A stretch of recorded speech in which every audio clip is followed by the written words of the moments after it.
especially excited about tonight's class because it deals with a period of 500 years to 700 years that was relatively pretty good for the Jewish people. See, last week we talked about all about the War of 70 and the War of 125, two wars. The Jews were bitterly defeated. You know, basically they were exiled from the land of Israel. It was a somber, you know, bitter reminder of where we were once at. Today, we see about the greatness, the resilience of the Jewish people. Because even though they are not anymore in the land of Israel, that is not the center of their culture or the center of spirituality or center of their religion has now shifted.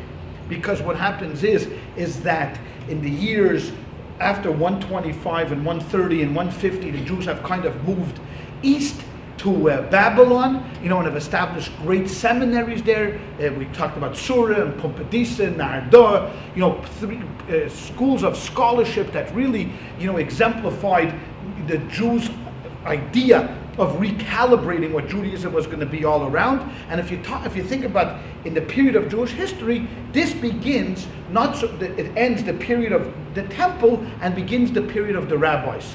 Because the rabbis are now in charge of Judaism. It's no more the temple with its service and the high priest and the Sanhedrin and the court system and all of that, the kings. That's all gone. What now is the leadership is the rabbis and the rabbinate. And they start defining what Judaism is all about. And as we talked about last week, the idea of the Pharisees keeps living. And what was the idea of the Pharisees? The whole idea of the oral tradition. Taking the written Torah as we read on Shabbat and expanding it. Now there was a rabbi by the name of Rabbi Yehuda Hanassi. He's referred to us as rabbi, just rabbi, Rebbe. What he did was he was the author of what we call the Mishnah. What is the Mishnah? The Mishnah is a compilation of all of the rulings and all of the discussions that took place prior to the year 200 CE. Because we run into a problem. There was a tradition that oral tradition should not be written down. It has to be passed orally. I mean, from one generation to another generation to another generation. But we know that that's very good if we're stable in one place, we all speak the same language, everything is static, there's no fluctuation, there's no vicissitudes, there's no movement. So then it makes sense. But once Jews start to move out of Israel, we start to change our language. Jews are now speaking Aramaic, they're not speaking Hebrew anymore. You know, we're not anymore temple service. So what happens is that a lot of things are being forgotten. Now, how are they transmitted? Let's say, for example, an issue came up that was not decided previously. Something came up, a new technology came up, a new way to cook. And they didn't know if on Shabbat, is it good, is it not good, is it bad, is it permitted, is it not permitted? The Sanhedrin traditionally would go through a series of inquiries and they would debate among themselves and they would come to a ruling. They pass a ruling. Then they would take a small piece of parchment and they would write, in this year, in this time, this case was brought before us, and we decided by a vote of 37 to 30, whatever it was, that it's permitted to use this on Shabbat. Okay, they would roll it up, they would put it in a jar, or they would put it away in safekeeping, and it would be kind of, this wasn't written, but it was notes that people had. So Rabbi, when he decided to compile the Mishnah, gathered literally tens of thousands of these notes. Tens of thousands of scribbled pieces telling him, oh, the sukkah, how big does a sukkah have to be? How wide does it have to be? You know, a lulav, what color does the lulav have to be? The esrog, where does it have to come from? Debates back and forth. Who argued? Who said this? And through painstakingly work with a bunch of other rabbis for 10 years, day and night, day and night, and day and night, and day and night, they finally got together and they compiled in 6 volumes. This was called the Mishnah. And the Mishnah basically is broken down to every legal question that you can have, from questions of agriculture. You know, we have a law of Shemitah that we have to let the land lay fallow. What land doesn't have to lay fallow? If we capture land in Syria, does the land in Syria have to lay fallow? Is it part of Israel? Is Gaza part of Israel? Is Eilat part of Israel? What are the borders? And exactly what happens if a tree grows and it's not fertilized, but it just happens to grow by itself? Things grow during the 7 year. Can you eat that? Where can you eat that? Who can eat that? What if a Gentile buys land in Israel? Is he still responsible for the laws of Shemitah? What if you rent it to a Gentile? Right? Can you, all of these questions, that doesn't say anywhere in the Torah, all of these things needed to be decided. And it was by rabbis over the centuries that debated and looked into the Torah and to the best of their ability, used the hermeneutical methods of interpretation and came up with rulings. So you could imagine that since we are a religion of deeds versus creeds, there's very little dogma really if you think about it in Judaism. Tens and tens of thousands of these scraps. Now, just to decipher them and then to put them into a form that makes sense, it took a tremendous amount of work. I mean, Maimonides, who he himself was one of the greatest scholars ever in the history of the Jewish people, refers to this rabbi as one of the few people that had greatness and scholarship in one person. There are people who are great, there are people who are scholars, but greatness and scholarship together, only you could find by Rabbi. Rabbi was one of these unique individuals, and he did it. He put together the Mishnah. The Mishnah, basically, if you go now to a library, or if you have it at home, you go to a bookstore, it's 6 volumes, and within each volume it's broken down into tractates. Each tractate is broken down into chapters. Each chapter is broken down into paragraphs, and each paragraph is called one Mishnah. So for example, in the tractate, the first tractate, which is the tractate of blessings, because one of the mitzvahs is to make a blessing before you eat. Now, what do you make a blessing on an apple? That's easy. Borei priya eitz. What blessing do you make on cake? Borei mina mazonos. What if you have an apple pie? Oy vez mir. Now we got a problem because you have pie and you have an apple. Do you make the ha'etz because it's called apple, or do you make the mazonos because it's called pie? So you put it together. You got to figure out which one is more important. Can you live without the crust? Can you live without the filling? What do you do with this? What do you do with that? Ay. Scholarship. I mean, that's how we fine-tune and we hone. Now, don't think that everything came so simply. Those arguments, bitter arguments, fights. Because also it had to do with 2 great houses of learning.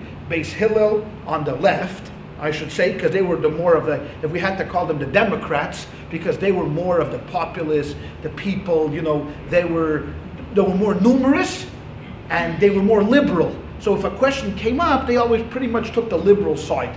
Then you had Beis Shammai, who were kind of more like the Republicans. They were fewer, sharper, always took the conservative side. So you had these 2 houses that always did battle, and then their students did battle, and their 3rd generation students did battle, and then they had to come to some kind of a resolution.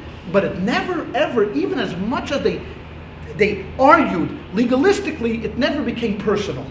It never was that said, oh, you're going to marry someone from the house of Hillel, or you're going to marry someone from the house of Shammai. No, it never, even though they argued on the most basic fundamental principles in Judaism, still, after you walked out that door, we debated, whoever was right, that was it, and we moved on. Now, the vast majority of rulings went to Beis Hillel.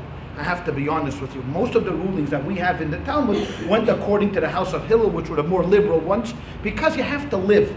Beis Shammai, their ideals were great, but it was hard to live. They wanted to live in a world of perfection, where everybody was just great and good. And Hillel was much more of a realist. He said, people are people and they make mistakes, so we'll take the liberal view, and when Mashiach comes, we'll go according to the house of Shammai. All right? Okay, so for the past 2,000 years we've been following Beis Hillel, but when Mashiach comes, we'll switch over to be much more strict. Okay, something like that. Okay? So if you're going to study the Mishnah, it comes very small paragraphs, not much, none of the arguments were recorded. So he just put there, Reb Shimon said this, Reb Akiva said this, but it doesn't give you a rationale behind it. Why did they say this? Who said this? What was this? Basic, short little paragraphs, boom, boom, boom, boom, boom. Now that the great yeshivas built up, and after the Mishnah, people started to think, you know what? We learn a Mishnah, but we don't have the meat of the Mishnah. All we have is the very dry rulings. Then started now a whole new study of way of learning. It was called Gemara. And the Gemara, which is, we know it as the Talmud, started what they were known as pilpul. Now you know what a pilpul is? A pilpul is trying to build a mountain on a needle. Okay? You ever try to build something on the head of a needle?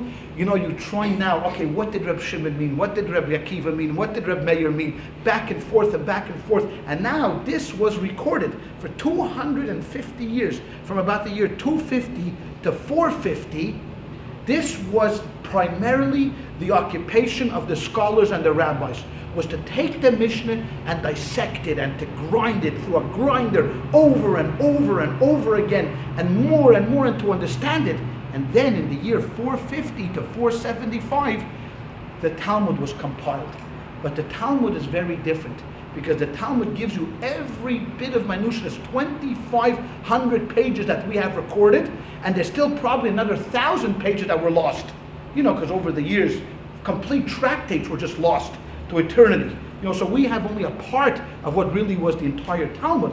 But the Talmud became now the focal point of the Jewish community as far as learning was concerned. I mean, of course, you want to know Chumash, you want to know the story of the Bible, you want to know the story of the prophets, you want to know the Mishnah, but if you wanted to you wanted to have stripes on your arm, you had to be a Talmud scholar.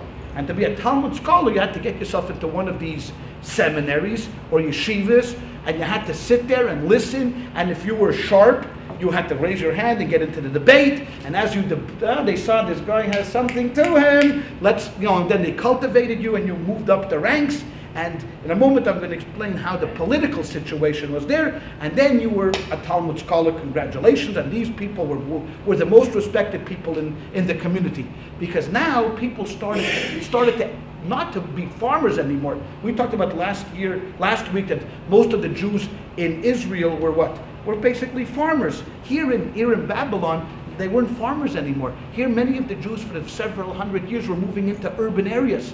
They became urbanites. They became businessmen. They became traders. They became artisans. All of these things now were permitted to them, because the Babylonians and those people living at the times in the Fertile Crescent, were not that hot-blooded, and they certainly weren't Christians at this point, and they will never become Christians, as a matter of fact. So the Jews lived relatively peaceful. And how they were actually run was a very interesting political situation. When the Jews moved to Babylon, in Babylon for a period of time, till about the year 650, around that time, it was basically run by pagans. And pagans, the Arab tribes, Babylonians, whoever was there at that particular time, let you do whatever you want. You want to worship this. We talked about last week, like the Romans.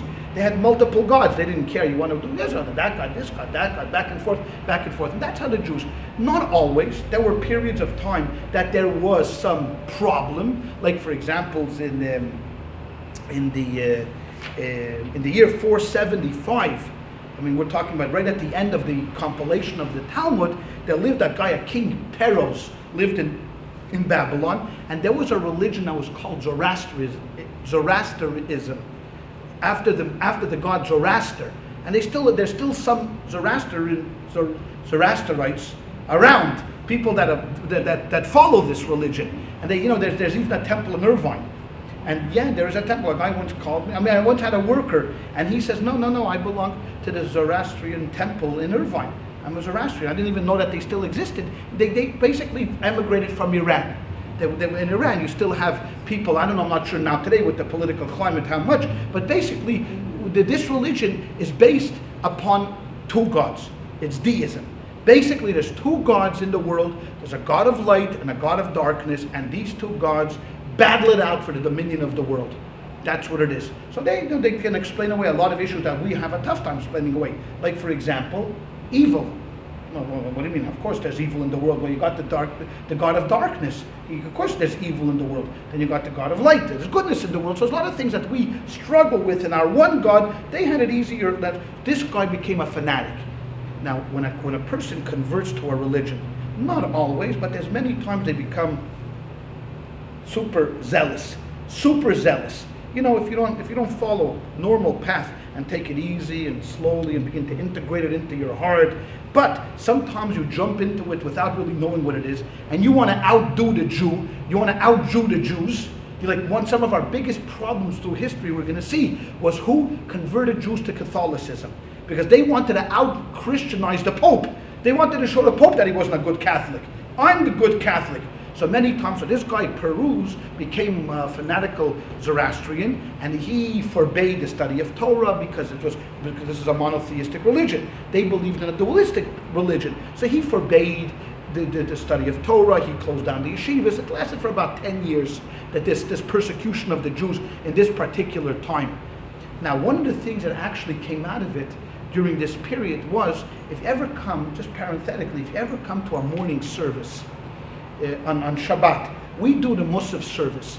In the middle of the Musaf service, you will notice that we sing Shema Yisrael. In the middle of the Kesser, when everybody gets up together, we sing Shema Yisrael, not by the reading of the Torah, but in the middle of the service, when the Chazan repeats the Hamidah, in the middle of Kesser, all of a sudden, Shema Yisrael. Where does that come from? I mean, how do you get in middle of Kedusha, you get Shema Yisrael? It was because of this period. Because since they forbade and outlawed the statement Shema Yisrael, because what does Shema Israel say? Hear, O Israel, the Lord our Lord, the Lord is one. No good. What do you mean one is two? So they forbade Jews from saying the Shema. So they were only half scholars, the Zoroastrians. They knew that at the beginning of the Torah they make the blessing, so they didn't say it in the morning prayers. But they never knew that in the middle of Musaf you could sneak it in. So they left after the reading of the Torah, because they never figured the Jews are going to sneak it in during Musaf. So once they left the shul, they said, okay, let's put in Shema Yisrael. We'll kind of hide it in the Kesser service. And that's how Shema Yisrael ended up in the Kesser service. In the middle of anything else, you have a Shema Yisrael. Now, this reason was forgotten, and they kept it there. Why not? Even after the Zoroastrians left, the rabbis decided, it's in, let it be in, who cares? Once it's there already, fine. Now, what happened was, once after the Zoroastrians collapsed, Jews went back to their trading, and they went back to their business, and the yeshivas reopened up. So it was a small little blimp in the history of the Jewish people. But because the Jews integrated themselves so well with the locals, especially in what we call today Saudi Arabia. Big Jewish population ended up in Saudi Arabia, living over there, because there was trade, there was nomads, there were Arab tribes that were there, and Jews were there, and their interaction actually began to bring a process of conversion within Judaism. Their interaction, people began to because now they're spreading out east. Afghanistan, Iran, Saudi Arabia, all through that whole area, there's Jewish communities popping up, and people who have never really had any interaction with Jews say, hey, it's not bad, we're pagans, and a lot of them began to convert. There's an interesting little story that's just fascinating, and I gotta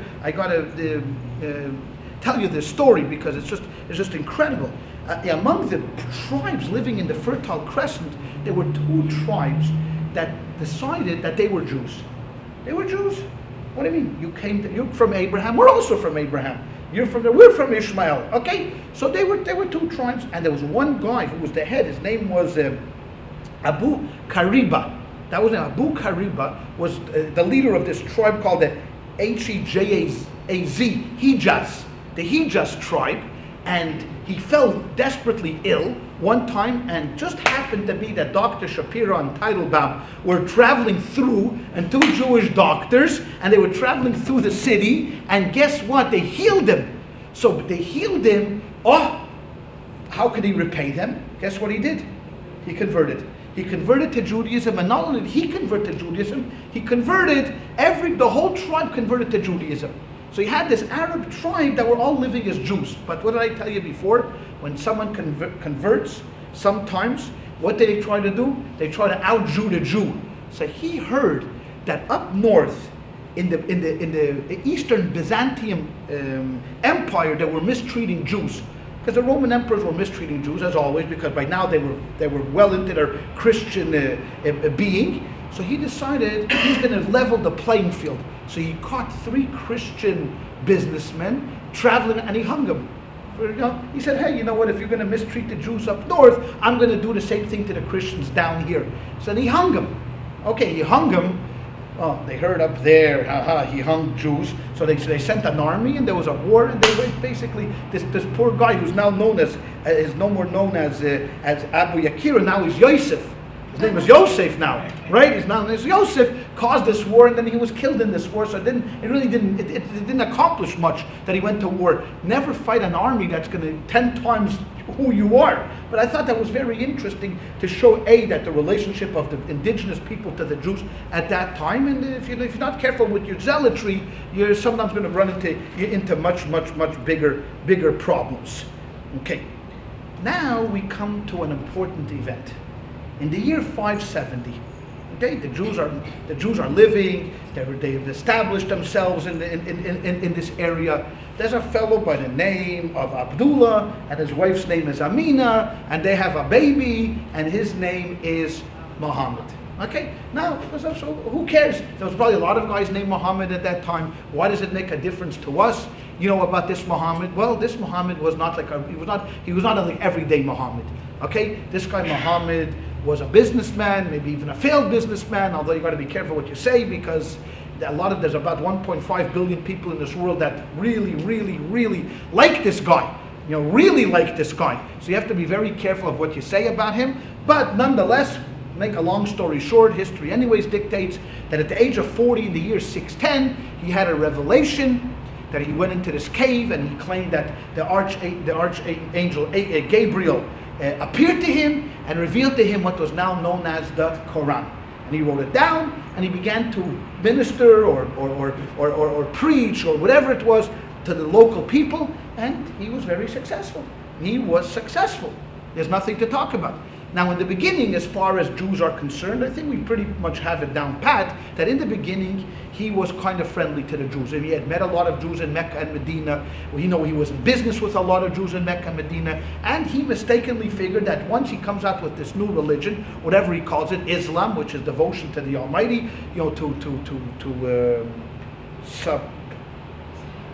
surrender and submit to Allah, which is another monotheistic religion. There's no question about that. They believe in one God, and the God is for everybody in the world. He thought for sure the Jews are going to definitely back him, and they're going to run with him, and they're going to do it. But it didn't work out that way. The Jews rejected him, and they stuck to Judaism, and he got in a fit of anger. He got angry, and he killed the Jews a lot of the Jews in Medina. And he changed the Sabbath from Saturday to Friday. Now they didn't pray anymore to Jerusalem. They prayed now to Mecca. I mean, they changed a number of the different things going on within Islam, and kind of it became a separate religion from Judaism, and he passed away. He passes away. Okay. Now, a lot of people start a little cult, and they pass away, and they're forgotten. No, not Islam, because Islam came up with an ingenious thing, whereas Christianity went ahead, and they were converting person by person, church by church. They got very active, very organized. Here, they decided they're going to do it a different way. Jihad, and jihad is basically a war. Now, it could be a war, an internal war, as they want to like to say it's now. When you talk about jihad, they say, no, jihad is an internal war. But they started basically a program of jihad that they were going to not only convert everybody in the Fertile Crescent in Saudi Arabia, but they were going to convert the entire world. And what happened is that timing in history is everything. 100 years prior they would have failed, 100 years from then they would have failed. But this particular time, there were basically three major forces in this side of the world. I'm not talking about in the Far East, or China, or India, or any of those. But in the world that we know, in Europe and Asia Minor, and in the North, there were basically three major forces. One was the Roman Empire. The Roman Empire split in two. There was the Western Byzantium Empire, and there was the Eastern Byzantium Empire. The Western Empire collapsed in the 5th century, basically overrun by barbarians. In the years 40, 410, 420, 450, basically Rome was ransacked. And that part of the whole empire went into what we call today the Dark Ages. A deep freeze for 500 years. Nothing was going to come out of there. Zero, zilch, ephes. Until later on, Charlemagne and his father and the French rise up and kind of revive Europe. It's dead. The Eastern Byzantium, which had its headquarters in what we know today as Istanbul, Constantinople, was fighting a great war against the Parthians. The Parthians were a tribe basically out of Iran, and for years the Parthians and the eastern part of the Byzantium Empire fought wars over the dominion of this part of the world, back and forth and back and forth. So by the year of 650, when the Arabs in the Fertile Crescent were ready for war, the rest of the world was exhausted. They already were fighting wars for hundreds of years. They were just tired. These guys were not tired. They were well rested, and they were very, very committed, and they were passionate, and they had a goal. And guess what? Within 100 years, less than 100 years, they basically spread out from Afghanistan, where we have today, all the way to Spain, to the borders of Vienna. They were in Vienna already. If it wouldn't have been for Charles Martel and the war there in the 8th century, they would have already been sitting in Europe as well. So they spread it over an entire continent. I mean, the whole northern Africa fell, boom, boom, boom, boom, boom, one after another, one after another. To the east, Iraq, Iran, Afghanistan, all fell, boom, boom, boom, boom, boom. Palestine, what was then now called Philistine, fell. Asia Minor fell. Everything was going like boom, boom, boom, boom, boom. And of course, everything down there, Yemen and all these little Arab countries that we have now in the Persian Gulf, boom, boom, boom, boom, fell completely. Muslims now ruled that complete part of the world now was under Muslim rule. Now, wasn't Muslims, again, just like every other religion, is not monolithic. You have Shiites and you have Sunnis, and you have different kinds of Shiites and different kinds of Sunnis, and you have more fundamentalists. The Sunnis of Saudi Arabia are not like the Sunnis of Morocco. You see, they have some kind of dress, they wear different kind of dress, but they're all Muslim. They're all Muslim for all intents and purposes. And the Jews will follow. But before we get to the Jews following their route and expanding from this place, let's talk about the Jews living under Muslim rule. Because it will be very surprising and shocking for most people when they hear what was going on. Because now, if you ask anybody, where do Jews have it better now today? Where are relations better? Christian or Muslim? We would say Christian relations. We do better with the Christians. I mean, 50 years ago, 60 years ago, I wouldn't be so sure if we would answer that. But today, for sure, we have much better relations with Christians than we do with Muslims. But it wasn't always so. There's a small little book that I've often quoted, Under Crescent and Cross, by a Professor Cohen from Princeton University, that goes through the history of the Jews under Muslim rule and the Jews under Christian rule. And we will find during this part and through the Middle Ages and next week that you can't even compare. You can't even compare. While there was, sure, of course, there was anti-Jewish laws enacted within Islam that only a Muslim could be prime minister, a Jew could never be a prime minister in a Muslim country, and the Jews have to suffer second-class citizenship. But as far as persecution goes, you couldn't compare, because as they once Muhammad died, what they established was what they called a caliph. Caliph was kind of the emperor, and most caliphs within the Babylonia was, if not outwardly friendly to the Jews, was at least he basically tolerated them. And as long as we paid our taxes, and as long as we were good boys and girls, and we didn't try to usurp the Islam, every day we lived kind of peaceful. Well, how was the Jewish community run, and what was the makeup of the Jewish community? So we've had a long tradition starting from the times of David, that the leader in a Jewish community, wherever it is, if it's a king or a ruler, has to come from the house of David. The scepter will never leave the hand of David. He is the one that has the right to sovereignty, and that's passed on to his children and his children and his children and his children. So we established, as we were living in Babylon, an office called the Resh Galuta, the head of the exile. He was the official head of all of the exiled Jews. In Hebrew, in English, it's called the exilarch, right? He is the boss, the main man, the kingpin, the guy, the face of the Jewish community. And a tradition was that he had to be from the lineage of David. Meaning we knew that their families that came from Israel through the tribe of Judah, which was, lived primarily in the area around Jerusalem, and their children one of their family members had to be appointed as the exilarch. Okay? At the same time, he was what we call the political face of the Jewish people. Well, who was the other guy that was running the show? He was called the Gaon, the head of the yeshiva. He was what we call today, he would be referred to as the religious leader. Okay? So you had two people kind of running the show. One supposedly being the political leader, like the Resh Galusa took care of what? He collected the taxes of the Jewish community. He made sure the houses, he made sure everything was there. The mikveh was well kept. The shul was nice. The shul had lights. He did everything like that, make sure all the laws were taken care of. What did the Gaon do? What did the leader of the he was the head of the yeshiva. So all religious questions came to him. Now, we would think this is a perfect partnership, right? Perfect. One guy takes care of the politics. One guy does the administrative work of the Jewish community. The other guy takes care of the religious things. So I'm going to preface my next part with a little story for you to get an understanding.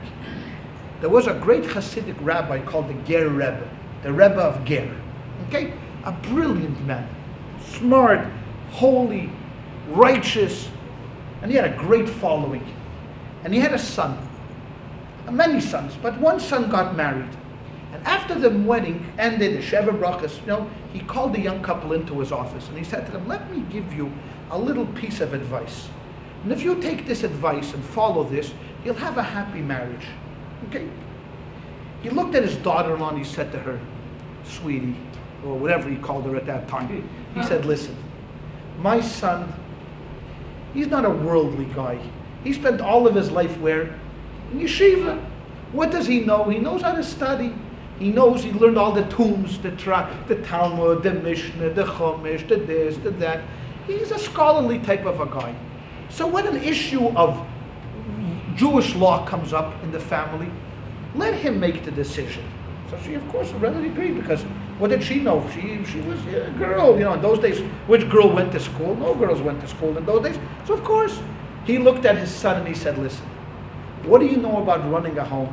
You don't know anything about running a home. You don't know what's going on in the kitchen. You don't know how to raise the children. So if there's an issue, anything that has to do with the home, you let her make the decision. And if you split up this responsibility equally, you'll have a happy marriage. You'll never get into any kind of problems. Sounded good. It made sense. They both went out and they said, yeah, it makes good. You make the decisions of the house, raising the children. I'll make decisions of the Jewish, and anything Jewish legal questions. No problem. Okay. The first Shabbos comes along and he goes off to shul. She wishes him a good night. He's off to daven. She stays home because when those days women didn't go to shul either. Fine. She's waiting. He comes home, she hears knocking on the door. He's home from shul, he opens up the door. There's 10 guests with him. 10 guests that he brought home from shul. She looks at him, my hi, what is this? He says, well, let me tell you, when we were in the father's office, he said all questions pertaining to Jewish halacha, Jewish law, I make the decisions. One of the basic things is achnasas orchim. You have to be good to wayfarers. Hospitality. Well, these 10 guys had nowhere to eat in shul. I thought it's a law in Jewish law. I invited him in. So then she looks at him and says, but if you forgot, if your memory is so short, your father also said that anything pertaining to the kitchen has to do with me. And since I have to do the cooking, get rid of them. Okay? So they fought for the next 2 hours, and they never lived a peaceful day afterwards. But that's a different story, altogether. I just wanted to bring up this. This is probably an apocryphal story. Probably never happened, but it sounds good. Why not? To tell you that in the best intentions, when you have the best intentions, it doesn't always work out to be perfect, because you have to give a little bit. So many times the Resh Galusa, the exilarch, felt that who's the head of the community? Who's the face to the community? Who makes when they have a press conference? Who does the speaking? I do the speaking, right? I'm the one. Then the Gaon said to himself, what does this guy know? No, he knows nothing about Judaism. This guy's a political apparatchik, as they call it, right? He happens to be a son of the former, but he's a nobody. Me, I'm the Gaon. I'm the greatest genius in Babylon. I'm the head of the biggest yeshiva. I'm the one that makes all the rules and regulations. So many times they used to clash, back and forth and back and forth and back and forth. But you know what?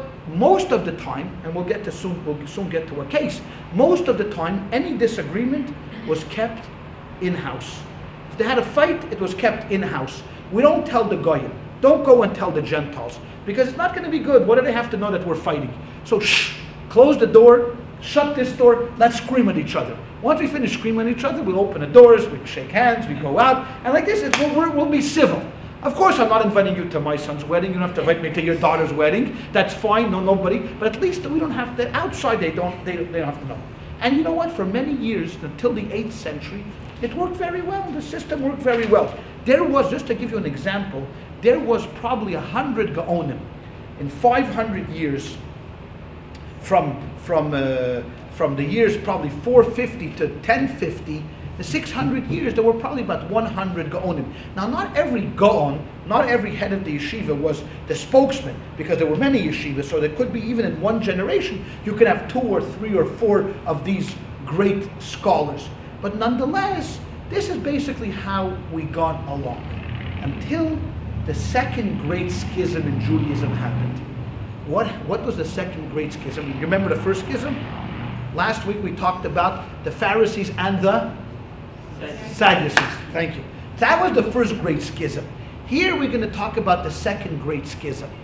A fellow by the name of Anan ben David comes around in the year 762. Okay? He is from the house of David. His uncle was the Exarch. His uncle passes away. He's a man, respected, thinks that he's a legend in his own mind. He figures, who they going to pick? He gets his coat ready, gets his nails done, polishes his shoes, because they're going to now appoint a new Exarch. So this Anan comes to the shul, waiting, he gets a front seat, gets his friends around him, hires the caterer for the big party afterwards, does everything is, it's in the bag. I mean, he has cousins, but come on, I'm Anan ben David. Well, the moment to announce who's taking over, guess what? It's a stunner, like an Academy Award. Like you think that Jack Nicholson is going to win it, and then some nobody wins it. It's a stunner. Well, many people can take stunners, and some people can't take stunners. Some people can take being passed over, and some others can't be taken passed over. This guy, Anan ben David, is livid. He is livid, angry. You can't believe how angry this guy is. And he said now he's going to take revenge. What's the best to take revenge? You start a new religion. That's what you do. So he moves out of Babylon to Israel, and he starts a religion based upon the principles of the Sadducees. What were the principles of the Sadducees? They only believed in the written Torah, in the 5 books, and Joshua. He extended it to Joshua as well. And he calls his group Karaites. You may have heard of Karaites. In Hebrew, it's called Karaim. Why did he call his group Karaites? Because the Hebrew word for Karaites is kara, which means to read, versus to study. You see, here he was giving us not a testament, but a sign that his group is going back to fundamentalism.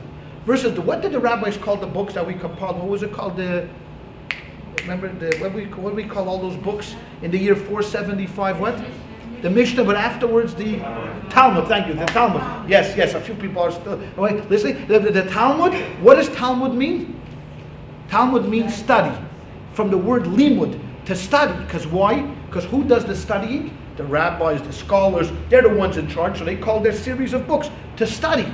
He calls his books to read, because you don't need to study. What do you need to study about? You read the Bible and you just do. What kind of questions do you have?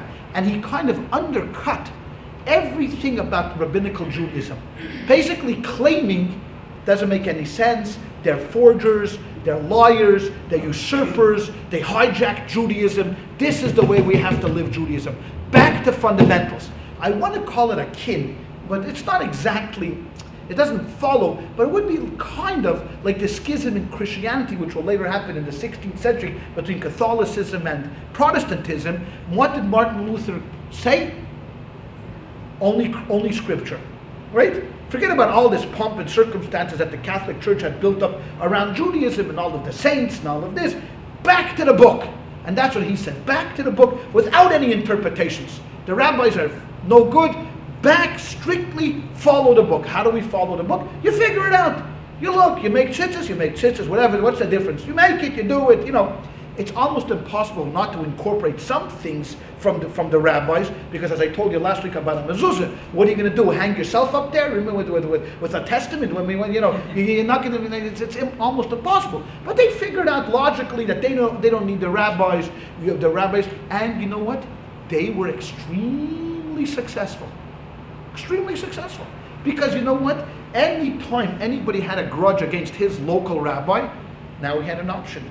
Until now, when it's monolithic and there's a monopoly that the rabbis control everything, you don't like the rabbi? Too bad. All right? But now, you don't like the rabbi? I go to the shul next door called the Karaites. You know, and he was charismatic and forceful. And when you have an agenda, there's nothing like it, baby. When you have an agenda and you're driven to fulfill that agenda, you're it. Now, a lot of people, I'm sure, started and sputtered, but this guy was successful, and he gathered tens of thousands of Jews to Karaism. And the rabbis now, besides fighting the fight of keeping Judaism alive, had this big issue on their hand. Big issue of how to fight these Karaites. Okay? There's still a Karaites today. There's still Karaites living today. Small, insignificant, but in Israel you still have a number of Karaites living. You know, but as we always say in Yiddishkeit, I think we were talking about this last week, I forgot what it is, that the God always gives the medicine before the illness. I mean, I remember mentioning it to somebody, you know, last week. So what happened here? So here wasn't the medicine before the illness, but right away he sent a medicine in the form of a human being. A rabbi that grew up in Egypt, foreigner, but in Egypt was not this great scholarship, so he traveled to where scholarship would come. Where would that be? Babylon. So he traveled from Egypt to Babylon. He was an outsider, an Egyptian guy, but, you know, brilliant is brilliant. And when you have brilliance, and you have stamina, and you have energy, and you're willing to work hard, you got yourself a winner. His name was Rabbi Sadia. Eventually, Rabbi Sadia, eventually he would become the first outsider ever to be appointed as a Gaon. The first guy born outside of Babylon to ever run a yeshiva. How did this happen? Because you got to get lucky. You got to be lucky. As smart as he was, and as brilliant as he was, and how learned as he was, you needed something to spark them. And what happened? The rabbis in Israel, not the Karaites, but the rabbis in Israel handed to him on a silver platter. Why? I'm going to ask you a question. Traditionally, how did we set the calendar? How? Before Hillel Hillel the Younger set a calendar for 1,000, 2,000 years. This was in Babylonian times. How did we set a calendar? How? Through witnesses. Witnesses would come to the Sanhedrin. Witnesses would come to Jerusalem and say, "We have seen the new moon." We studied this tractate last year. Remember, we went through the tractate of Rosh Hashanah. 2 witnesses would come at the end of the month. They would say, we saw the new moon. The Sanhedrin would establish it. A new moon. This went on for 1,000 years. This is how it worked, over and over, every month, over and over again. And they incorporated that the only ones that were allowed to establish the new month were rabbis living in Israel. And they learned this out from one of the verses. This new month is for you living in the land of Israel, to establish. So since Moshe Rabbeinu gave over his leadership to Joshua, and Joshua gave it to the elders, it had to be only the rabbis in Jerusalem could establish a new month. The greatest rabbi living in New York City has no right to do that. If the greatest Moses is living in Auckland, New Zealand, can't establish a new month. It has to be the rabbis in Israel, and we accepted that because, of course, Israel is the focal point of Judaism, and the temple was the focal point within Israel itself, the high point, the spiritual, the place where God wanted the temple. He himself pointed out where he wanted it through Solomon and David. Of course, well, we've accepted this. It became moot, really, basically, when the calendar was established. But in the early years, we're talking about here, the 9th century, it wasn't so ingrained like we have it today. So what happened is a controversy broke out. Now, this was not a political controversy that was going to lead to a major schism, but the rabbis in Israel established Rosh Hashanah on Wednesday. The rabbis of Babylon established it on Thursday. There was a difference of when Rosh Hashanah of that particular year was going to be. Okay, so now we have a problem. Wednesday, Israel, Thursday, Babylon. By everybody's agreement, I mean, there's not even a question that the greatest scholars and the heavyweights were living in Babylon. The rabbis in Israel had one thing going for them. What? We have the right.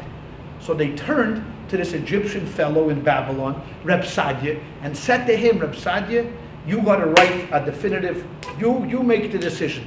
Argue for our side, our lawyer. We hire you as our lawyer, the rabbis in Babylon. And he put out, it's still, you could still get it today. I don't have it, but they say the treatise that he wrote concerning that famous, I think it was an 820, something like that, I think, or I mean, it could have been an 820 because he only was born in 880, but it was like probably early 900s, 920, something like that.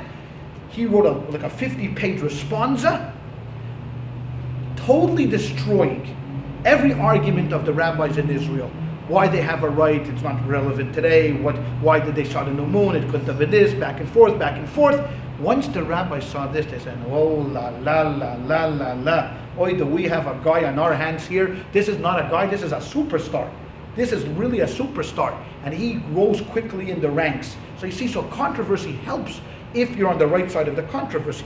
Writes this pamphlet, he's well known, he's renowned right now, and he writes the first treatise, now this we have for sure, the first book explaining dogma in Judaism. Because of the Karaites are sweeping, and because we're living under Islam, which also is a philosophical religion. Christianity wasn't yet that philosophical, but now Islam is philosophical. Jews are interested in Islamic philosophy. He writes the first Jewish book on Jewish philosophy. It's called The Book of Opinions and Beliefs, where in there he writes down all of the dogma, which later on Maimonides would write the Guide for the Perplexed, which would become the standard of Jewish philosophy. He writes the first one. Now, when he wrote it, it wasn't everybody accepted it, because, you know, every time you try something new, right away you're going to have the traditionalists. What are you writing it for? Who cares? We never saw it. The rabbis of the Talmud weren't interested. But he said, look, it's different times. Look, our youth is abandoning us. We need to have a wall. We know Karaites are growing. Our youth is leaving. We need to have something that these kids could look to. And he did it. After a while, most people came around, but you could imagine what it was like. So we would think that once Reb Sadia was elected to be the Gaon, that everybody would kind of fall into place. Here's a brilliant guy, walked on the street, pearls came out of his mouth. He was one of a kind, the greatest of all the 100. If you ask anybody, name me one Gaon, everyone's going to say Reb Sadia Gaon, because he establishes kind of the first siddur, really, he writes. I mean, there's so many different things that he establishes within Judaism. Controversy. I love it. The best thing about history is the controversy. There's a fellow, David Ben Zakkai, who's the exilarch, that puts out a ruling on a certain estate, you know, because it's always follow the money, right? If in any controversy, just follow the money. So there's an estate. David Ben Zakkai gives a ruling that the estate goes to these people here. Okay, fine. Now you need the Gaon to sign off. Okay, Reb Sadia Gaon reads this thing. He says, what, are you kidding me? It's completely wrong. I'm not signing off. He says, you have to sign off. I'm the exilarch. No, I'm not signing off. You will. No. Back. Yeah. Back. Forth. No, I'm not signing. I am signing. You're signing. I'm not signing. Back and forth. Yes? A fight. A fight. Controversy. What happened is, this time, they took it outside. The exilarch went to the caliph, and he said, this guy is not following the rules and regulations of the Jewish community. Establish a new Gaon. Fine. You put a new Gaon, so there's not as two Gaonim.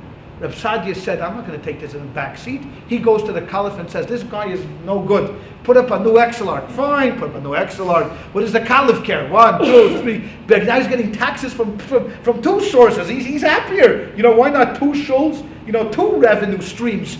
So now for 5 years, there are two Gaonim and 2 Exilarchs in Babylon. And each one has a rabbi, and each one has a president. And they're all screaming it up, no talking to each other, nothing, you know, everything. And this is Reb Sadia Gaon. You think this is one of the greatest scholars. You have to go through this stuff. But people are people, and so be in it. How hard, how deep was the hatred between the 2 camps? I'll tell you how much the hatred was.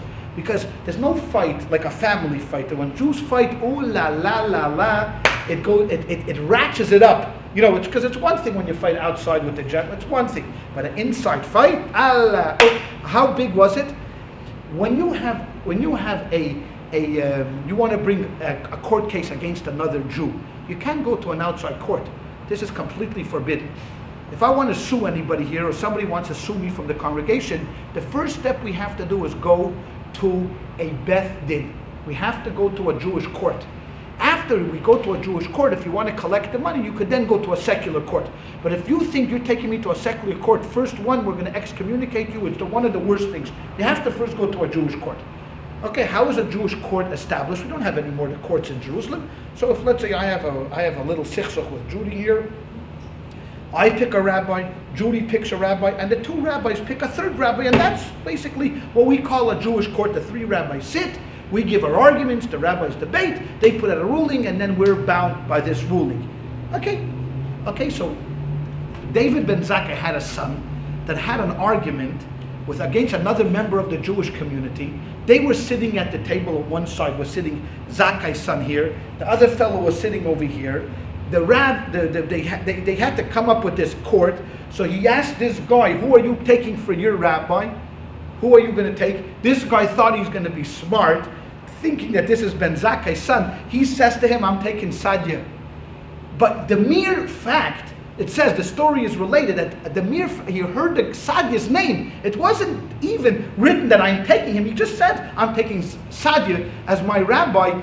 This guy leaped over the table and began to physically pummel this guy. A physical fight broke out in the shul where people had to, restrain the 2 guys. That's how far, just the name itself being mentioned caused this kind of an anxiety.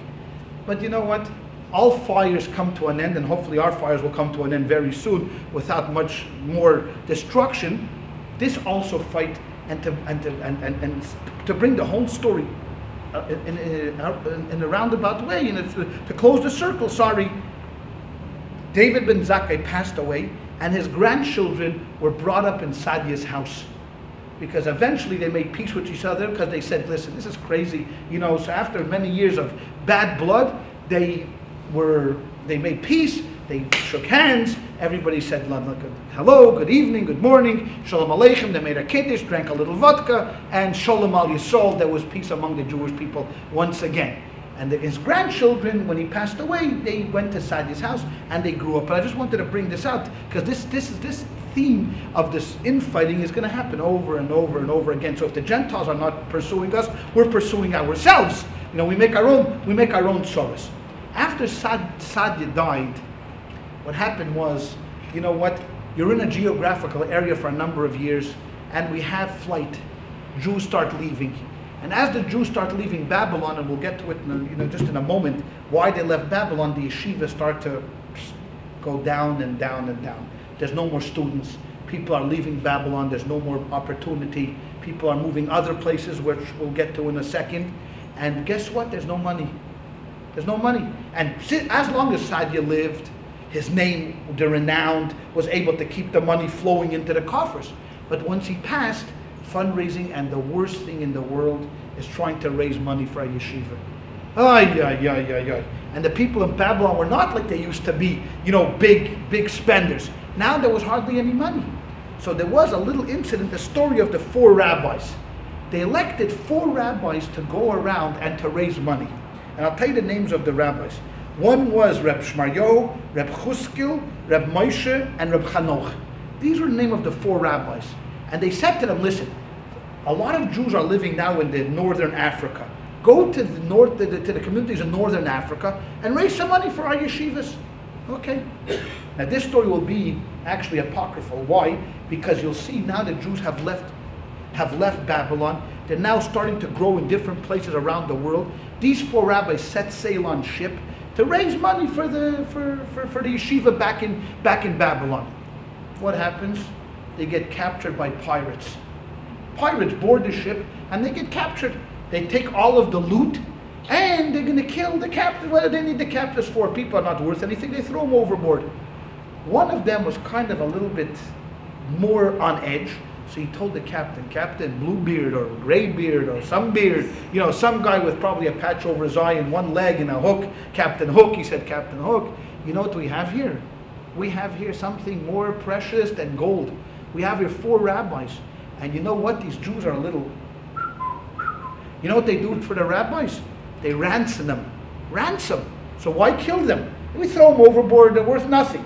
We sell them, they're worth money.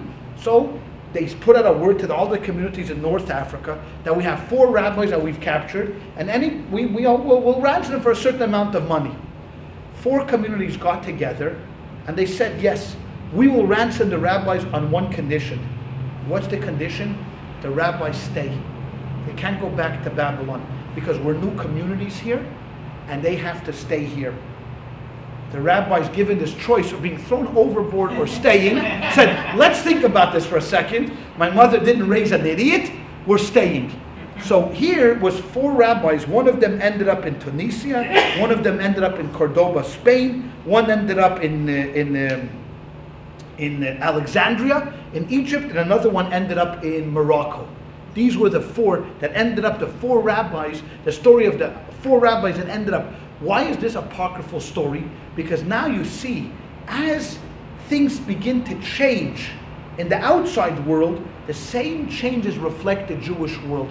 So whereas in Babylon we've been living, because this is already in the 11th century, so as things are going on in the outside world, where Europe is now flourishing and it's starting to come out of the dark ages, Babylon is sinking, and everything in the now in the east is and the west, I'm sorry, is now starting to rise. Communities spring up in Egypt, which always had communities, but now you have in Tunisia, and you have in Algeria, and you have in Morocco, and you have in Spain, and more people are coming, and more people are placing there.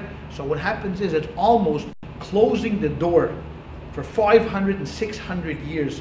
And even more, because the yeshiva in Surah was established by Rav, one of the early authors, probably in the year, it may have lasted 800 years.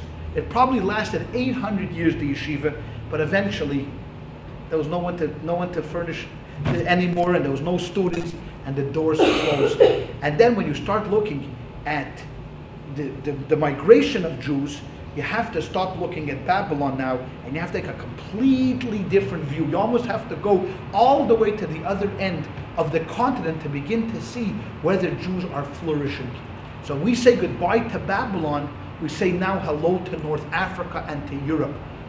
Now, I'm just going to take a little break. We're not finished yet, but I want to take a little break, because this kind of, when we take a drink or go to the washroom, in 2 or 3 minutes, we'll pick it up. How the Jews got to North Africa, why they ended up in North Africa, and what was their experience living under the caliphs in Spain and in Morocco.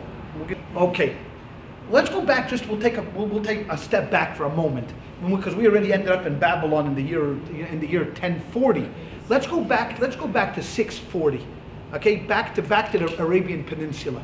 What happened is that the Muslims rose up out of Saudi Arabia, out of the Fertile Crescent, and started to attack in different directions. Some went to the east, many went to the west, some went north. I mean, and they were dedicated, and they were fighters, and they knew how to fight, and they were rested, and they were well accomplished, and they were, focused, on this and all of that stuff, and they succeeded. They succeeded. They went all the way. Again, they captured from Saudi Arabia, from Mecca and Medina. They captured all the way to Spain. And they were already in the Pyrenees. They were already crossing into France. They were almost going to be already into France, except that's where they were stopped.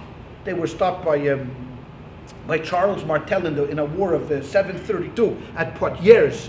It was a famous battle between the French and the Muslims, and they stopped them. And they pushed them back into Spain. But they were in Spain for hundreds of years. They were in Spain. They were also going up into Europe. And they basically, what we see today is is Turkey. Turkey is Muslim. In other parts of the underbelly of Russia, all of those stands are all Muslim. The Kyrgyzstan and Turkestan and Bizestan and all of that stuff is all Muslim, and all happened during not this only in this period, but this is when they made their stronghold. Now, what happens if you take logistics? What happens here? You have an army, 100,000 men. Right out of Saudi Arabia, you conquer Judea. Okay, so you pick up Judea, and you have to leave a few behind. Then you go to the next, you pick up and how did they convert people? How? Thank you. It's the highway or the byway, right? It's one of the two. So they made a lot of converts along the way. But if you go to Casablanca, it's a far distance to Saudi Arabia. How do you get supplies? You need to build a very, very strong supply route, right? You need whatever. You need swords, you need shields, you need food, you need clothing, you need horses, you need how do you do this? Who does this for you? You have to rely on a people that already have contacts. Who the Arabs don't have any contacts in Morocco. There's no Muslims in Morocco. What's in Morocco? Nothing. So how do they do it? So who's there right behind them? Thank you very much. Why are the Jews successful? Because there's already been communities established in Egypt and in Libya and in Morocco, and there's been Jews in Rome, and there's been Jews all over the place already for hundreds of years. And Jews speak a common language. We all speak Hebrew, or at least kind of, think that we speak Hebrew. Like, if you go to Israel, you can't crotch out a word, make a word in Hebrew, you make a word. Everybody knows Shalom Aleichem, Aleichem Shalom. How much? Kama. Everybody knows that. Those are the basic things. Two ruble, fine. That was it. So the Jews already had an in. Now, because Islam was a monotheistic religion, and Judaism was a monotheistic religion, and among many of the Muslim tribes, because again, they weren't all from one tribe, they were from many different tribes, and we're going to focus in really on the tribes that conquered Morocco and Spain, were two of the tribes called the Berbers and the Moors, which kind of more or less were what we call tolerant to the Jews, and they allowed the Jews to follow and establish communities there, and to make shuls and all of these things, and to follow their religion. And because Islam back then, again, we have to separate today and what was going on 1,300 years ago. I mean, we're talking about two different worlds, but at least 1,300 years ago, the Muslim religion encouraged study, encouraged philosophy, encouraged poetry. A lot of great Muslim poets came out of that era. They love to talk. You go to Israel and you sit down with an Arab, they love to schmooze. They love to talk, they love to do this, they love to negotiate, to handle back and forth, here and there and here and there. And the Jews fit, come to most of the time, they fit perfectly. Okay, they wouldn't believe in the same thing. We had a separate religion, separate shuls, but we could get along. We could get along with them. And the Jews ended up in Morocco and then eventually moved up to Spain, which was then the budding and the beginning of what we refer to in Jewish history as the Golden Era. The Golden Era of Spain. Because you had Jews that literally moved up the ranks of leadership unbelievably quick, as when these caliphs allowed them to do that. And there was one guy in Cordoba, which is a region within Spain. His name was Chazdai ibn Shaprut. A Jewish guy, a Jewish man, Chazdai ibn Shaprut. He lived in the 10th century, and he was a friend of the Caliph, whose name was Al-Rahman. And not only was he a friend of his, but he was his advisor and his Secretary of Treasury, and eventually became his Secretary of State. That he would go out on official business to sign treaties. I mean, this is unheard of. I mean, can you imagine in the Christian world in the Middle Ages that you have a Jew that's going to go out as a representative of a Catholic king? Unheard of. Unheard of. But he went around the world dealing in the best interests of this guy who's Al-Rahman. And and he made treaties, as I said, and he forged, and he signed trade agreements and did all of that stuff all over the world. And Chazda ibn Shaprut was a scholarly fellow. He was also a general, fought in the army. Shmuel Hanagid, Shmuel the leader, was another one that lived at this time, also a Jewish man that rose up into the ranks of leadership. So throughout this period, from the 700s till the year 1000, Jews living in Spain were living a good life. They had leaders that cared about the people, and they had rabbis and all of that stuff, and they were kind of living in relative safety. Of course, always second class. Yes, it's always when people are going to raise their hands and say there was this whole issue of dhimmiism, of dhimmis. Yes, and what is a dhimmi? Dhimmi is a second-class citizen.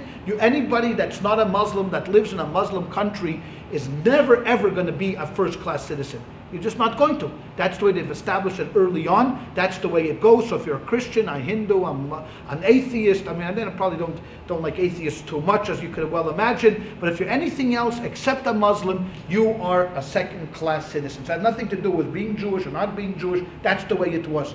But if you were sharp and smart and willing to play the political game, you could rise up. And it's thanks to this guy, Chazda ibn Shaprut, that we have one of the more strange incidences in Judaism. What was that story? He was once traveling and ended up in where was it? I think it was in Turkey.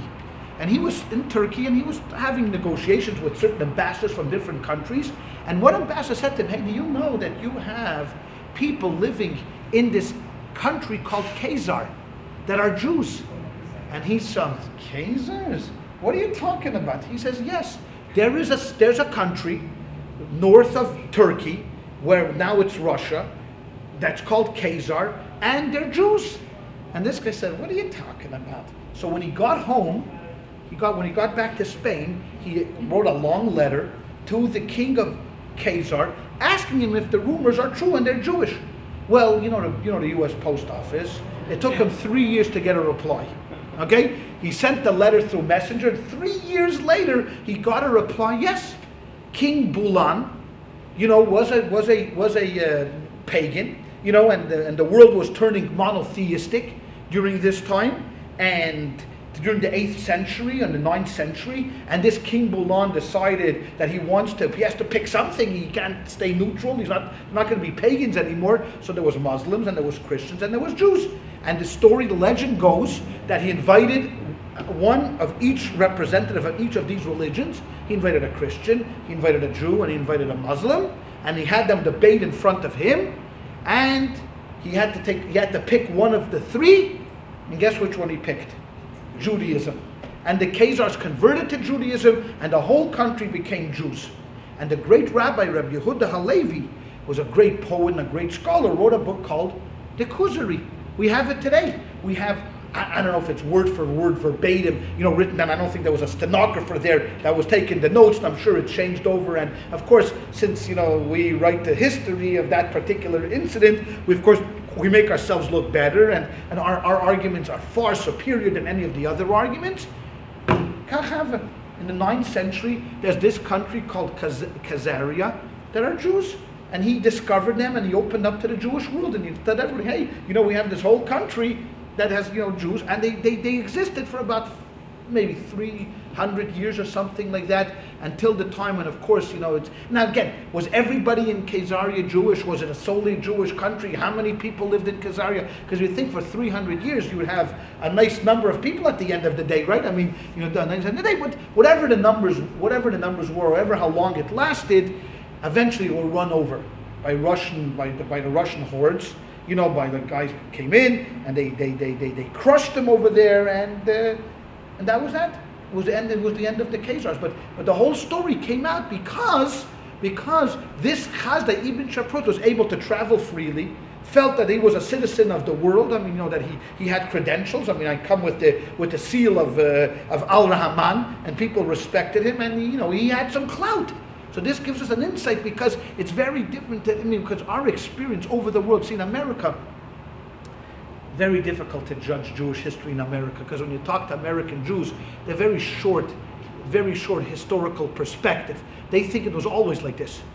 It was always Joe Lieberman was running for president, and we had 11 senators, and everything was hunky-dory, and we always had 2 cars in our garage, and Jews went to Harvard all the time. They always thought it was, they always think it's like this. What are you talking about? Jews had it bad. Okay, they heard about the Holocaust, they heard about other things, but this is America, so it's hard to relate that for most of our existence in the Gentile world, we had tremendous restrictions placed against us. I mean, tremendous restrictions. I'm not only talking about in the last century in Germany, but I'm talking about from early on. Early on, the church fathers forbid Jews from owning Christian slaves, Jews from marrying Christians. A shul could not be a certain height, if you could even build a shul. In many places, they forbid the building of synagogues within Christendom. I mean, the Holy Roman Empire was very antagonistic to Jewish people. Very antagonistic. So I'm going to give you 1 second, I'll let you talk. So therefore, our perception of history cannot be judged by our few minutes living here in the United States. It's more like, you have to take an expanded view. So when you hear a guy like Chazdai ibn Shaprut, the reaction was, wow, really? I mean, this is 1,000 years after the Jews have been exiled out of Israel. Here, not 1,000, but at least 800-900 years after the Jews have not had any temple anymore. So this is a phenomenon what's going on over here. Go ahead, Julie. Sorry. Is there a reason why Jews never said against the other religions and try to convert? That is an excellent question. That's a very, very, very good question. I wish I had a really good answer for that. I don't think there's anywhere in the Bible, at least in the 5 books of Moses, where there's a prohibition against proselytizing. I don't think there's anywhere. But in the Torah, it's clear, it's very crystal clear that the world does not have to be Jewish. Because God says, you are my chosen people. You are the apple of my eye. And even at the end of Deuteronomy, it says, Ki atem ma'at mikol ha'amim.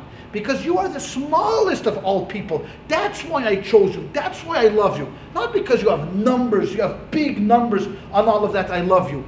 That became part of the mindset of Jews. That, you know what, we got something, it's special. You can't come in unless you really mean it. Now, let's be honest. If I'm carrying a gun, and I walk in here, and let's say, for example, you're all going to be pagans, okay? And I have a gun, and I say, okay, guess what, ladies and gentlemen, today is your lucky day. You're all converting to Judaism. You know what you're all going to do? What?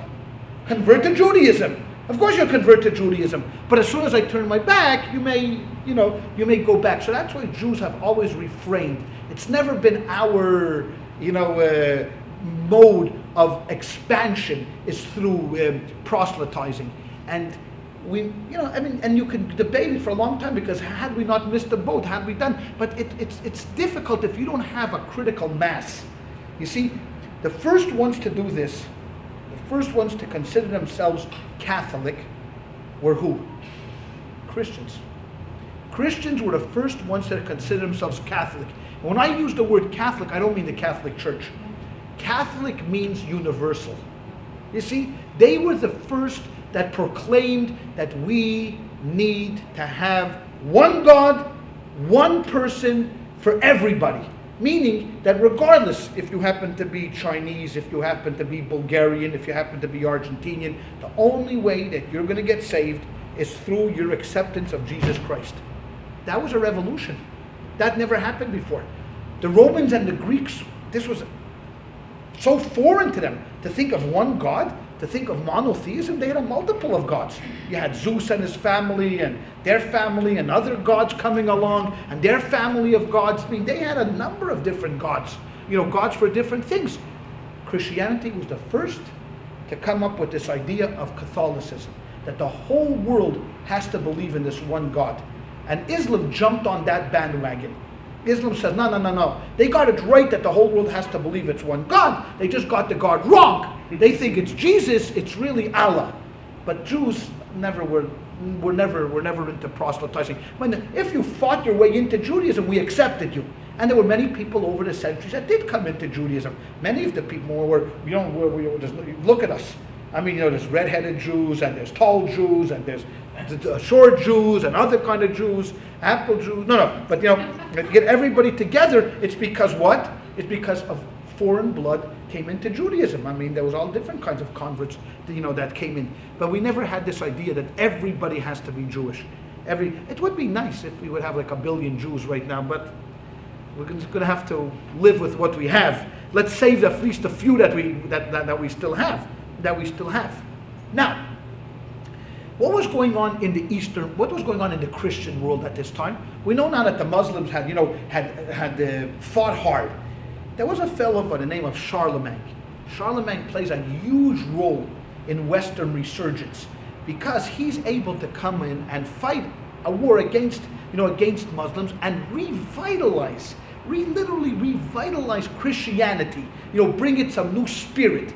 So what happens eventually, I mean, we're talking about, Charlemagne and then his successors fight hard and they take back parts of Spain. They conquer parts of Spain and what they call the reconquest, of Spain. But it's interesting because the Jews that were living in that part in Germany and in France, which was Christian, became to be known as the Ashkenazic Jews. The Jews living in Spain, Portugal, North Africa became to be known as the Sephardic Jews. Okay? The Jews in Rome, they said we're Roman Jews. But we now consider them Sephardic. But they were always above the fray. The Jews living in the other parts of the world were either Israeli or others. But as Sephardi began to spread, so all Jews now in North Africa, whether it's Algeria or Morocco or Tunisia or Egypt, all of that became to be known as the Sephardic world. Jews living in Europe, such as starting with France and Germany, and then spreading east towards Poland and Russia, Lithuania, all the other countries, the Balkans, all these came to be known as Ashkenazim. Now, they had differences that was very, very varied, their relationship. Because again, Christianity now waking up, even though Charlemagne was an enlightened leader, but again, the popes later on asked for a clampdown on the Jews. Various bishops made it difficult for the Jews to live. And we're not going to talk about it tonight because we'll leave for the Christian experience for next week. Because as we get out of Spain and into Europe, we'll deal with them next week. Here, we're dealing with the experience of the Spanish Jews. And the Spanish Jews had this wonderful kind of, I know again, there's periods which is going to be bad. I'll mention this in a second. But there's periods which are flourishing. Judaism is just flourishing. There's rabbis and they're writing and they're studying the Talmud. And now, not only are they studying the Talmud and everything that the Gaonim wrote for 500 years living in Babylon, but they're adding their own. And in a moment, we're going to come now to one of the greatest Jews that ever lived, that was born in this period. But before we get to him, what happens is that prior to his birth, because he was going to be born in 1135, okay? And of course, I'm talking about Maimonides. Okay, he was going to be born in 1135 and he will die in 1204. He's going to live a matter of, 67 years. Okay, and in those 67 years, he accomplished what most people would take 670 years to accomplish, which he did in 67 years. But what happened is in 1146, prior to his birth, because he was born later on, he was born what did I say he was born? 1135. So so this is just after he was born in 1146. A fundamentalist group rises up in Morocco.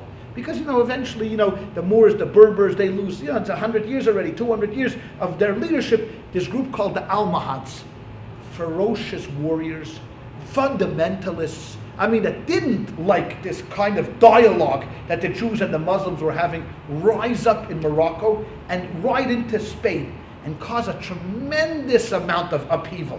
So for those people that think that we only had it good, it was all sweet, and that we just ate honey and peanuts all day under the Muslims, no. There were times of trials and tribulations as well. And these were one of the times of trials and tribulations. These were called the Almohads. And they come and they sweep down and they take coastal cities and all this stuff. And in 1148, they invade Spain and the Jews suffer miserably under them. In this milieu, in this period, arises this fellow by the name of Moses Maimonides. Now, in all reality, to give him his due, he needs a lecture by himself. He just really needs a lecture by himself because he does so much for Judaism. But let's be it suffice and get through him, quickly, okay? Because then we'll end, and we'll give everybody a chance to rethink what we thought about tonight, and we'll regroup next week. His father, of course, was Maimon. Moses Maimonides means Moses ben Maimon. His father was Maimon. His father was a rabbi, and he was a dayan. He lived in Cordoba, and in this family, Moses was born. He had a brother, David. There's so many books on Maimonides, but if you really want to know, there's tons and tons of biographies of him. You can pick any book. Some of the books say that he was early on, he was not a brilliant student. You didn't recognize his brilliance early on, like he wasn't 6 and was able to recite the whole Talmud.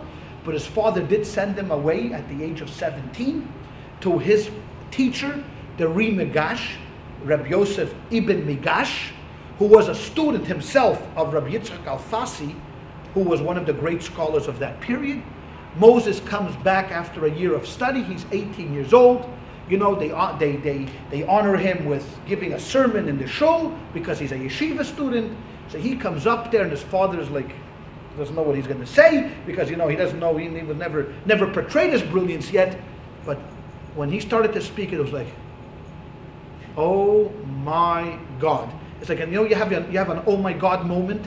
Like, you ever have something like that when you climb up a mountain and you see like a sun or something. It's like, oh my gosh, what a revelation.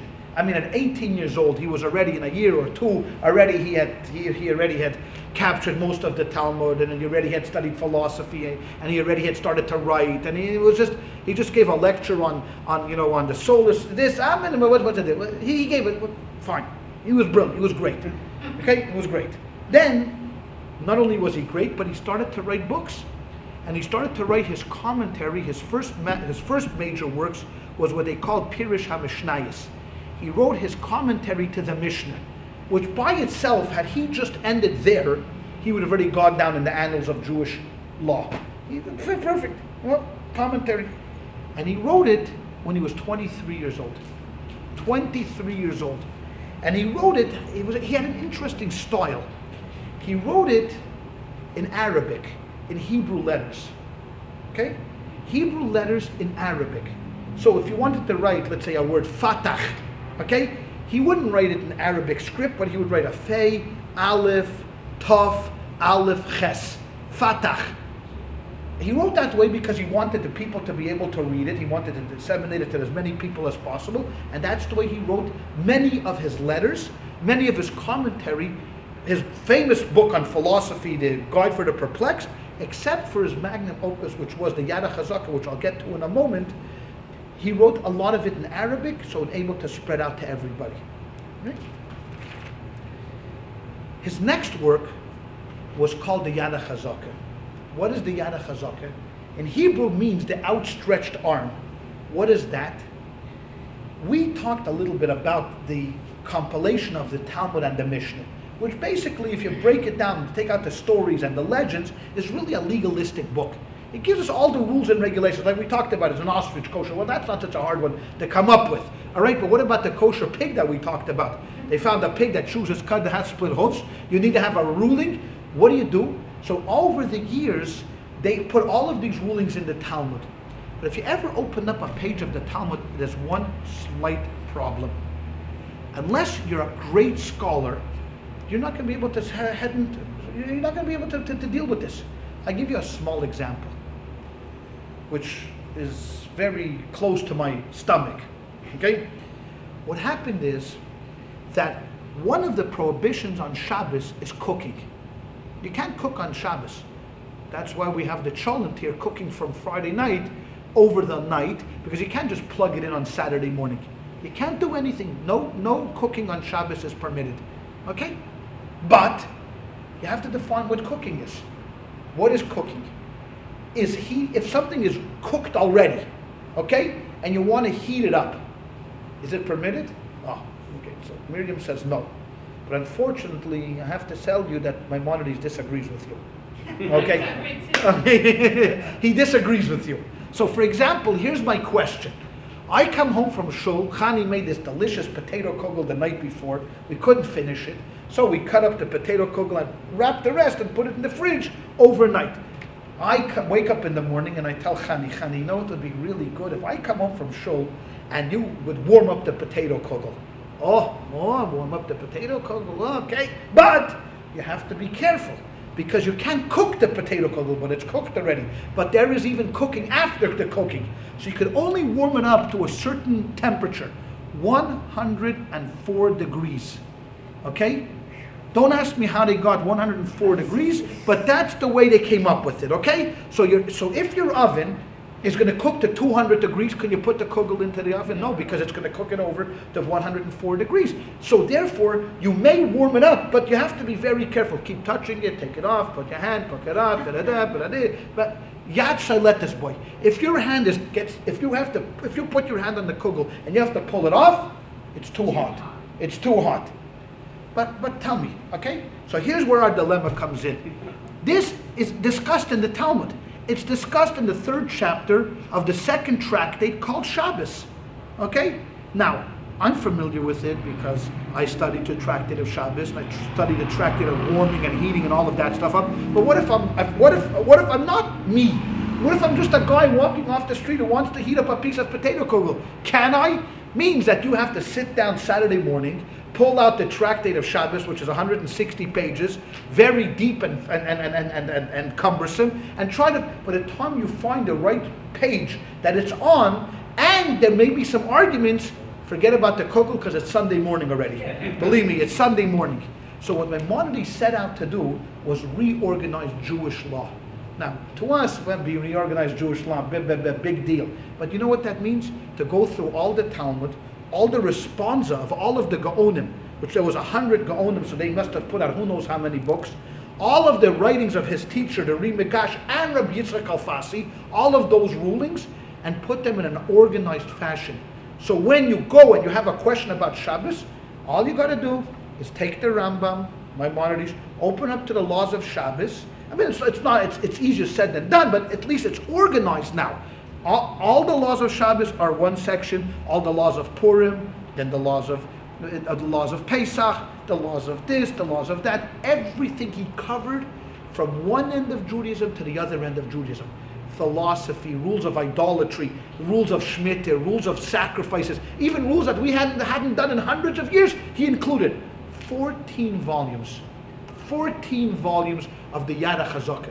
I can't even begin to tell you, because in 1985, the Rebbe started a campaign that we should learn, everybody should learn all of the laws in 1 year. Go through the whole Yad HaChazakah in 1 year. If you study 3 chapters a day, you finish it in 1 year. So figure how many chapters?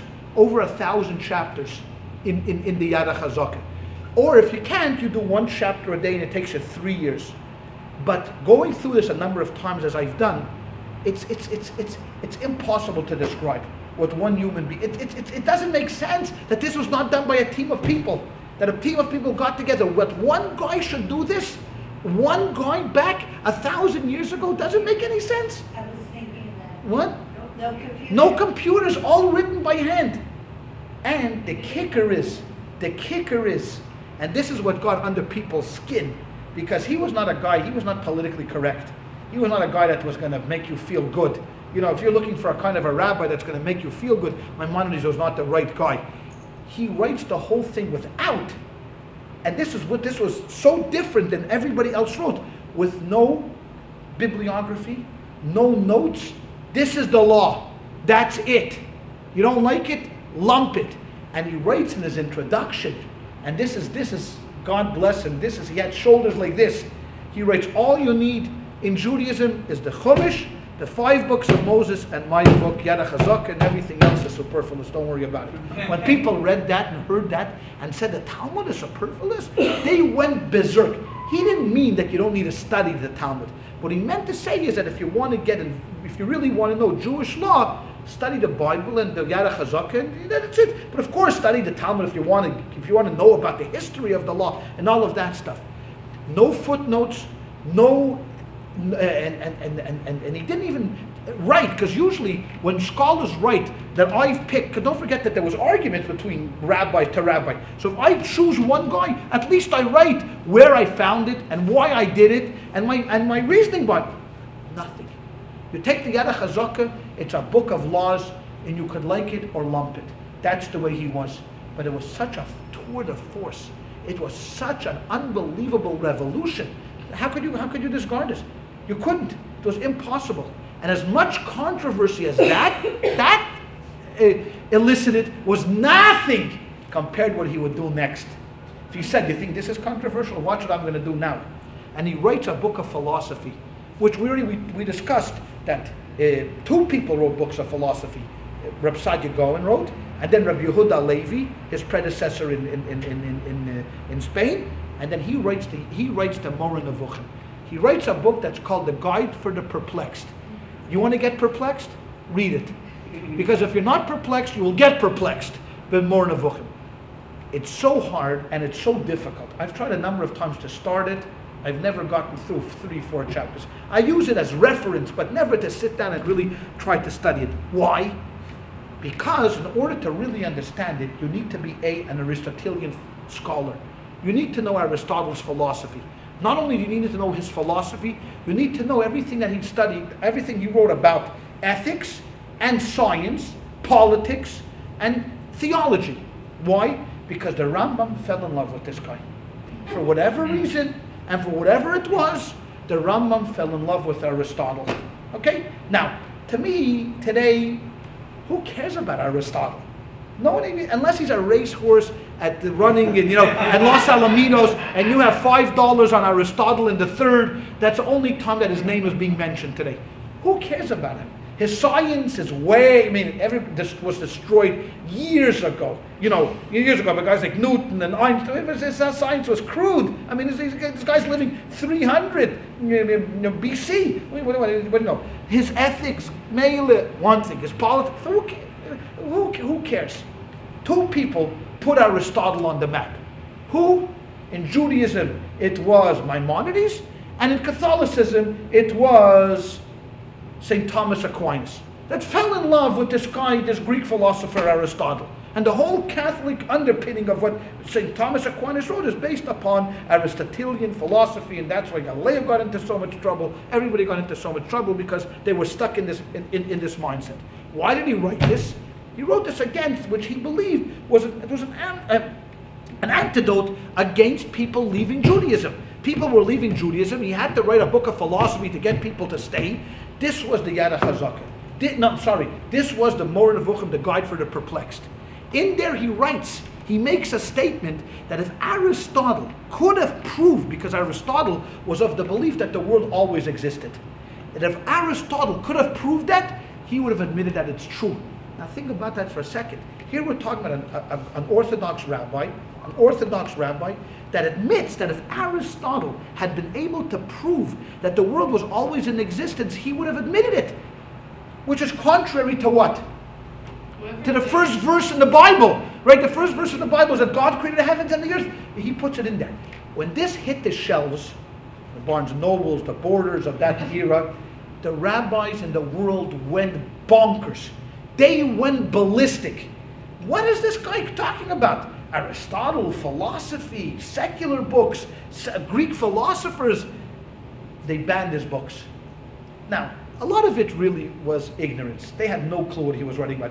He was playing in such a different level than most rabbis. I mean, it wasn't even fair because he was already 10 steps ahead of them, 20 steps ahead of them. And of course, what you don't understand, you fear. You fear what you don't understand. So they thought, oh my gosh, Rambam is going to break through and people are going to start converting out. Who knows what's going to happen? Basically, what Maimonides was saying is you can have both.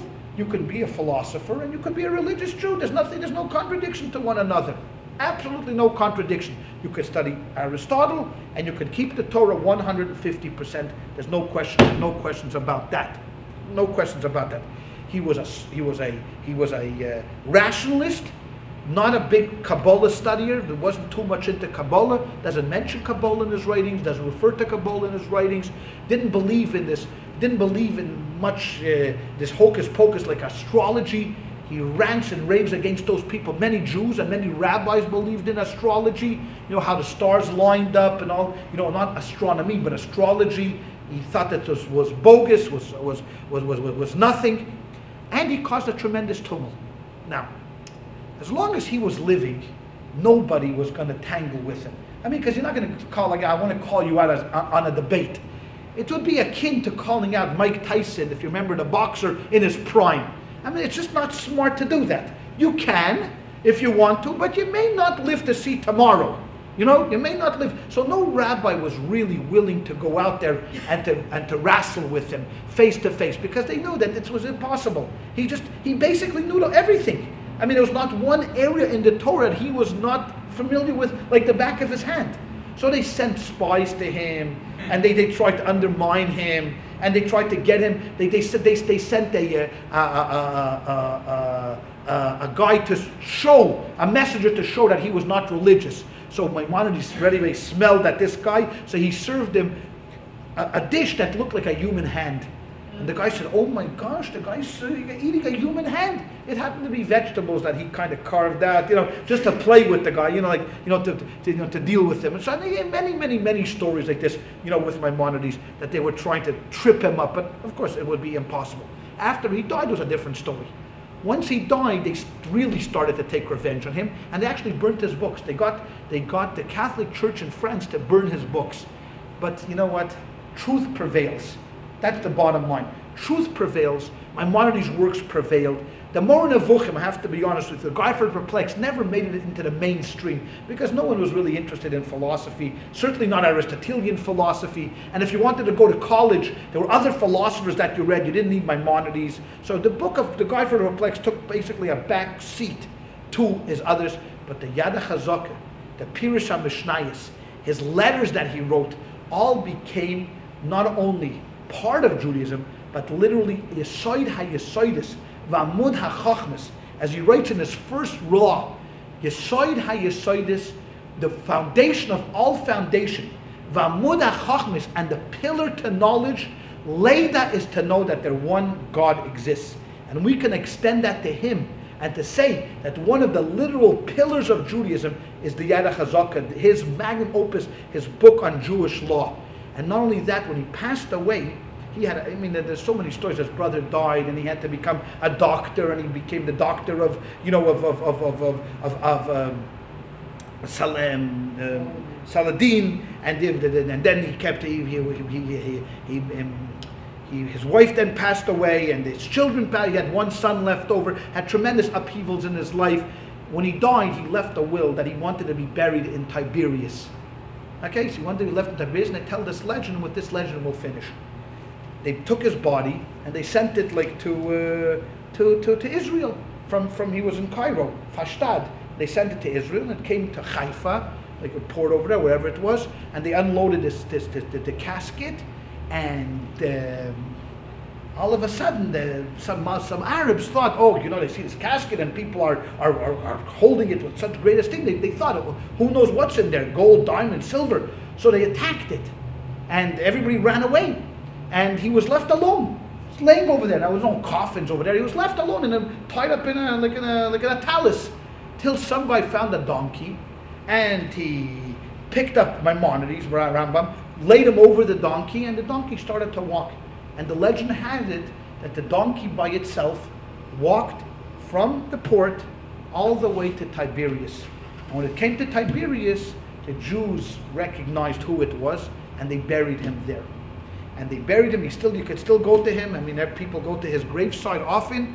And I don't know if there is anybody in the history of Judaism that has this written on their tombstone, when it says, Moshe va'ad Moshe leikom keMoshe. From Moses in the desert till Moses Maimonides, there was none like Moses. And that was the legend of the Rambam. All right? And we'll pick it up next week when the Christians start the reconquest. It's a little bit of a different story. All right? Have a good night.